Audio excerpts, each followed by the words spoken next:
அப்போ மழை அதிகமா பெய்யுது. கொற்ற மழையில 2 பேரும் சண்டை போடுறாங்க. அப்போ வில்லனை அடிச்சுட்டு ஹீரோயினை கூட்டிட்டு போகும்போது ஃபர்ஸ்ட் ஹீரோவை வில்லன் அடிச்சு ஆத்துல தூக்கி போட்டுறான். ஹீரோயின் ஹோட்டலுக்குள்ள போயிடுறா.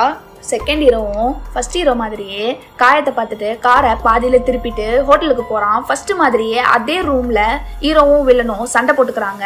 இந்த வாட்டி ஹீரோயினை சுட கன் எடுக்கிறதுக்குள்ளேயே ஹீரோ தடுத்துறான். வில்லன் மாஸ்க கலட்டிட்டு ஏன் அவளை சாவடிக்க ட்ரை பண்றேன்னு கேட்டா, என் குழந்தைய நீ தான் கொன்ன, அந்த வலி உனக்கும் புரியணும்னு சொல்றான். அப்போ ஹீரோக்கு அவன் கார்ல போகும்போது ஆக்சிடென்ட் ஆன மாதிரி விஷுவல்ஸ் வருது. வில்லன் உடனே ஹீரோயினை சுடும்போது ஹீரோ வந்து பாஞ்சி அந்த புல்லட்டை வாங்கிக்கிறான். அப்படியே கட் பண்ணா நம்ம ஹீரோ ஹாஸ்பிட்டல்ல இருந்து எழுந்துறான். வில்லன் இருக்கான். நம்ம ஹீரோவும் உன் குழந்தைய நான் கொல்லலன்னு சொல்லிட்டு கத்துறான். அப்போ நம்ம ஹீரோயின் வந்து அவனை சமாதானப்படுத்துறா. மயக்க மருந்து தந்து அவனை படுக்க வைக்கிறாங்க. இப்பதான் என்ன நடந்துச்சுன்னு காட்டுறாங்க. ஹீரோயினுக்கு மருந்து வாங்க ரொம்ப ஸ்ட்ரெஸ் ஆகி போகும்போதே அவனுக்கு பிளாக் அவுட்